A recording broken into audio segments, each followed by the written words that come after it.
So I'm just going to briefly talk to you about something that happened to me and a few million other people in one country. Sometime in the 90s, there was a very nasty war due to the breakup of country that I was born in. I was born in a country called Yugoslavia, which is somewhere in Europe. And if you didn't know, this is tiny little dots just there, the little green one. The country is called Serbia, and that's where I was born. It's about 7 million people, but much larger area than Hong Kong. So similar size population-wise, but really much more spread out. Serbia was involved in a war indirectly, in a way, and as a result of that, it was punished by the United Nations sanctions. And those sanctions were really wide-reaching. Basically, nothing came into the country, nothing came out of the country. And they even cut the internet, which in the 90s wasn't what it is now, but it was still really nothing went in. And there was also no fuel because Serbia is not very mineral rich.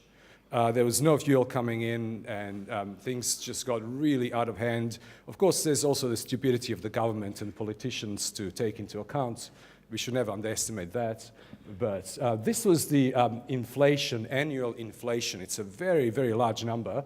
If I can read it correctly, it's about, I should know how to read this number. It's 313 billion% a year. This is 1994. This is staggering amounts. Like I think inflation in Hong Kong, I'm not sure, but it'd probably be about 5% a year, which is, seems to be a much smaller number. That meant that prices were being changed on a daily basis or on hourly basis. So you would go into a shop in the morning and you would try to buy bread. I mean, later on there was no bread, but anyway. So you go and try to buy bread and it was one price, and like 2 hours later the price would have gone up. This is about 50% a day. So the prices were doubling, or not doubling, that's not doubling. It's really, I shouldn't really say that. I'm a maths teacher. So going up by 50%, whatever that means, right? I know that. I'm sure. So this is this is going to be very brief. There's no particular moral to this story. It's just something that happened. Maybe there's a hidden moral, or maybe I'm very clever. So yeah. So this is an amazing note. This is one of the largest notes. Again, a very large number. 500 billion. Is it billion? It is 500 billion dinars. It's amazing. So that's, you know, so I was truly a billionaire. I mean, a lot of people were billionaires at the time. Unfortunately, it's really, but it wasn't as cool as it is, you know, to be a billionaire in Hong Kong. It's much more fun, I think. This note was worth maybe about 200 Hong Kong when it was published. So it was, they put it out in circulation. And it was 200 Hong Kong, and that was fantastic. We all thought, like, oh, that's great. However, unfortunately, about a couple of weeks later, it was pretty much useless. I mean, really was useless. I'll have some more photos to show you. Combined income, like a family income, an average family income at the time was about 100 Hong Kong a month. That's how much people got. And sometimes the government was kind of really stupid because they thought, oh, we'll just print more money. And that really doesn't help.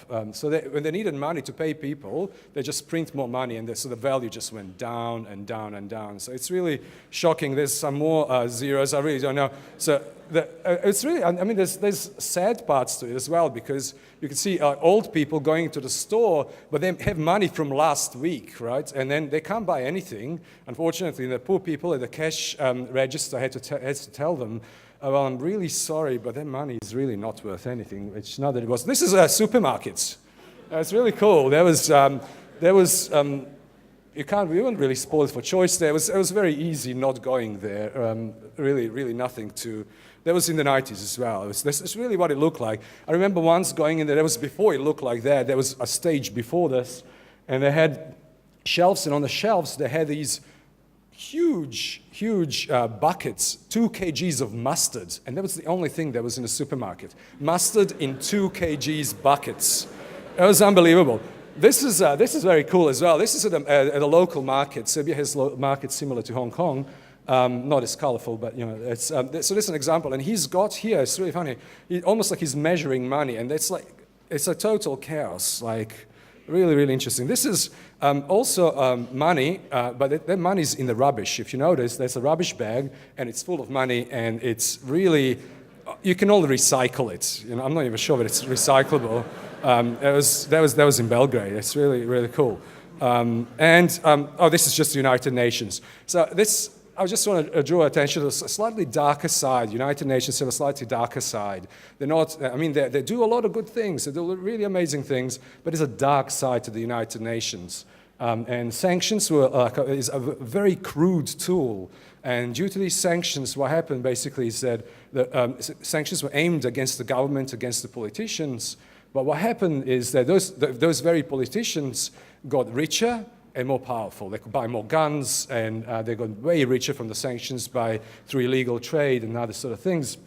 And the people really suffered. And similar things happen in Iraq. Wherever sanctions are applied, similar things happen. There's like shortage of hospital supplies, you know, people dying from like really curable diseases that they shouldn't die from. So there's a slightly, so when you see like the United Nations doing things, it's really good to think about sometimes what I do. I think they're kind of overdue for an overhaul. Some things need to change. Just the fact that there's a whole continent of Africa is not represented in the Security Council is an interesting factor. Anyway, that is me. I was trying to be really brief. I'm glad I made you laugh. So that was partly the aim. So anyway, I'm going to leave you with this somber note, and hopefully somebody will say something uplifting after this. Thank you very much. Cheers.